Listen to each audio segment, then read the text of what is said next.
I was talking to a friend yesterday about our fertility journey, and she's someone's been through all sorts of struggles, physical struggles, health struggles in her life, and she's in a really good place. She shines, she radiates. And we're just talking about some of the struggles we've had in our life. You know, me, with 10 years of infertility. My mum suffered from anxiety and depression and became an alcoholic. And I say this to my clients, and I've said this to my community, that out of our greatest pain can come our greatest gifts. And she was just reminding me of that we couldn't become who we are today almost without that experience. And I wouldn't wish a 10-year fertility journey on anyone. But I've said it before, but I'm really thankful for what I learned in it.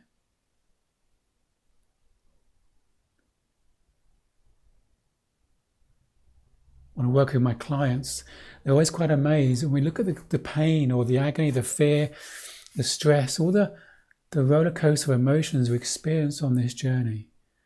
We explore what's behind it. It's often something from childhood. It's often a limiting belief about themselves and life that actually touches on pretty much every area of their lives. But I think the emotional roller coaster of this journey really shines a spotlight on these things. So for me, I wasn't aware of what was behind my pain of not having children, my fear of never being happy, my belief that having children was like a new season for our lives. We can let go of all the challenges, the difficulties. It was going to be like a rainbow, a sign of hope and future.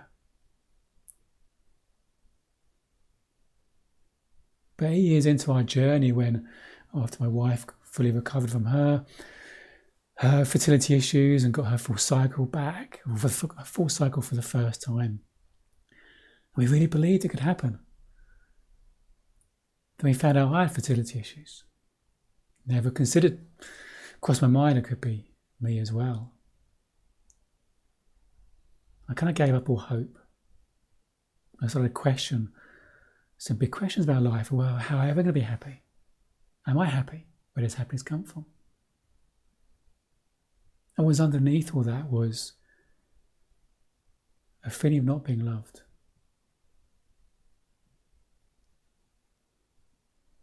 I was running away from life, busy in my head, not feeling feelings. I started to go away from everything and just be with myself and be with my feelings for 5 days. And I went on a silent retreat. Never done anything like that before in my life, because I felt I just had to stop running. Had to be, had to feel, had to just allow whatever comes up to come up. And it was an amazing experience. It was a life-changing experience in many ways, because it changed the direction of my life in all sorts of ways. Career and the way I thought about myself. It wasn't the whole answer, it was the beginning of a new journey. It was a turning point. And the most significant time there was recognizing or accepting I didn't feel loved. I knew I was loved by my wife, I knew loved by my mother and friends and family. But part of me, the little boy in me, didn't really feel it. Was scared of losing it. Scared of it disappearing, scared of being taken away. It felt fragile. It felt dependent on me being the right person, doing the right thing.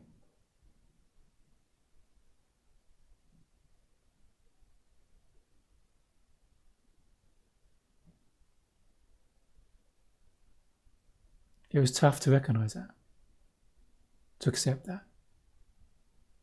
I guess I've been running away from that reality for a long time. But also, it was freeing. It was almost by accepting it, I suddenly started to feel loved. It was almost by accepting it, there was space for love to come in.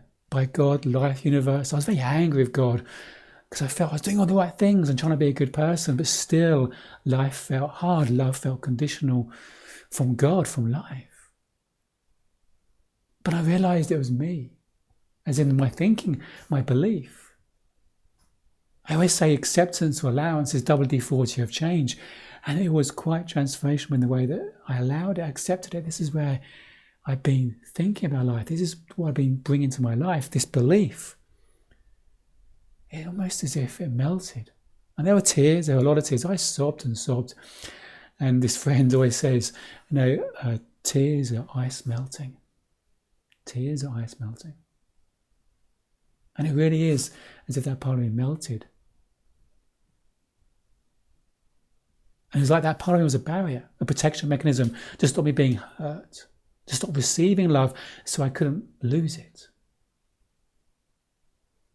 And it really felt the first time I knew I was okay for who I was.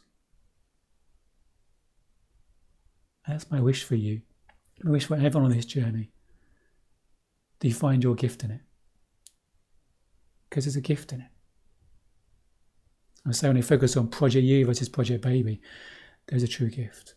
And that's what I love about my work with my clients. It really helps them know who they really are. And they're loved for who they are. They're accepted for who they are. They're okay for who they are. There's nothing wrong wanting to have a baby. But I thought I need a baby to be happy. I need a baby to be complete.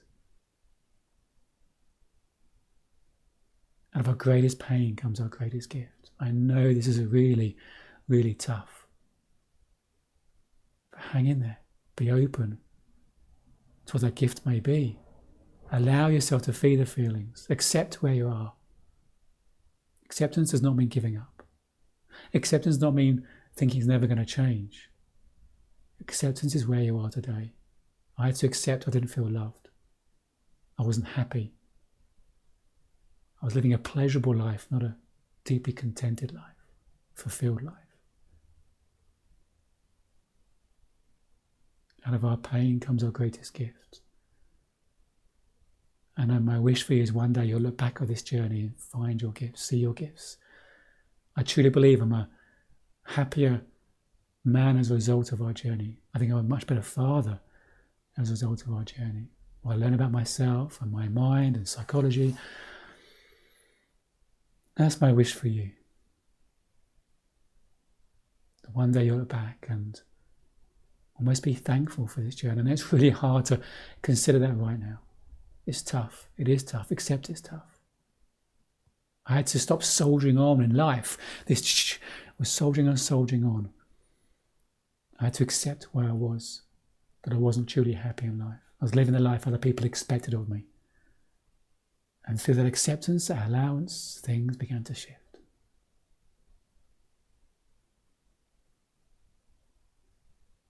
There's gifts in this for you.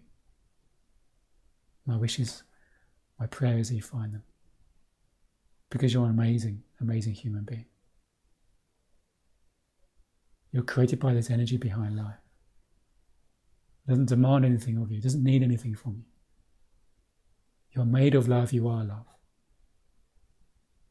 You have everything you need in this moment. Everything. Psychologically to be okay. To be more than okay in this moment. You've got it. You've got this. You've got this. You're going to be okay. Whatever happens, you're going to be okay. Because we're built for reality. We have the resources we need. We come into the world complete. We just think we're not. We just think we need things. We just think, we think too much. Be in this moment. Breathe in this moment. You're going to be okay.